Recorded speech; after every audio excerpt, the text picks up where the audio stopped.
This is Ken and Steve again. Let's see, what are we talking about? The NASA machine destruction.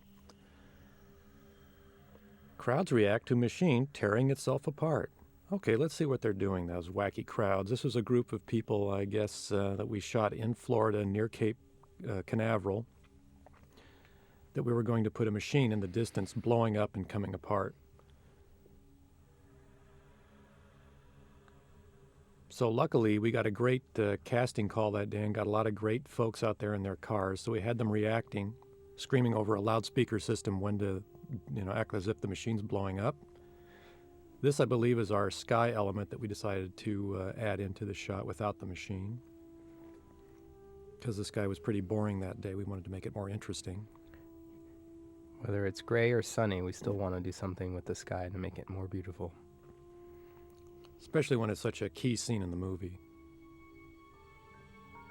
So now we have our sky and our people doing the duck and cover. Don't look too close, some people are laughing. Now we start layering in the machine coming apart again. This was animated by Eric Armstrong and some of the guys in his department. You can start to see the rough placement of some of the pieces where they'll fall into the ocean, and then we have to add impact points for when that happens. Some of these splashes were shot to be used in different parts of the movie. Some of them were used in the ship scenes. High-speed, large splashes, that splashed up about 20 feet. Those were reduced down and put into the impact areas on some of the larger pieces of debris that hit into the ocean. This was also shot on the same night we did the rain for the ship and a lot of other elements that we had to shoot against a black background. A very wet night. And we shot a variety of speeds, and then we could look at the film the next day and see which one we wanted to use. So now you can see the water starting to get layered in to where the pieces hit. And we could see if it was working for us, if the size was correct. Here's some dust elements that were shot blowing up for a lot of different moments during this destruction scene. And this was shot on the Culver lot. This is the mat for the dust, so we could mat it on top of the background elements. We'll shoot these a lot of times at high speed to help the scale.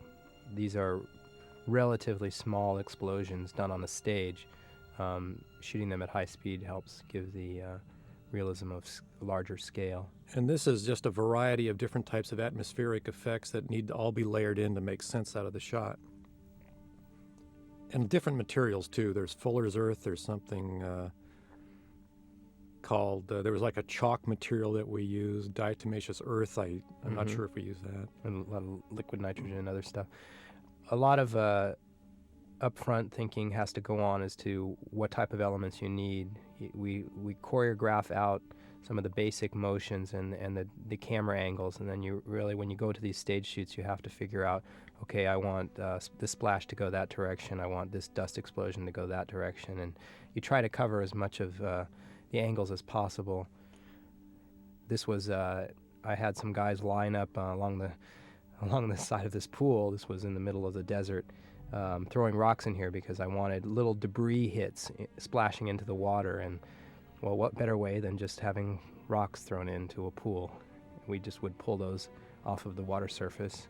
This was roughly the camera angle I needed, and we would just place them right into the scene for that appropriate shot.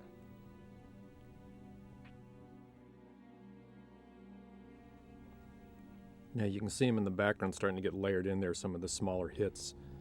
That's from the stuff that they just did. And this was some pyrotechnics that were shot out at the same location at high speed, different explosions, and some of those were shrunk way down so it would look like it was in the distance and matted on top of and behind some of the sections of the machine. There was a variety of explosions that were shot, and then we would go through the film and pick out the ones we wanted to use, put them in the computer, and then reduce them down and then place them where we wanted to use them. Often when you're shooting these stage elements, you sometimes can expose as much as 10, 15,000 feet. I think on some of the rain we shot almost as much as 20,000 feet. Let me tell you, it's exciting to watch 20,000 feet of rain, of which you usually end up with about, 50 feet of it in the film.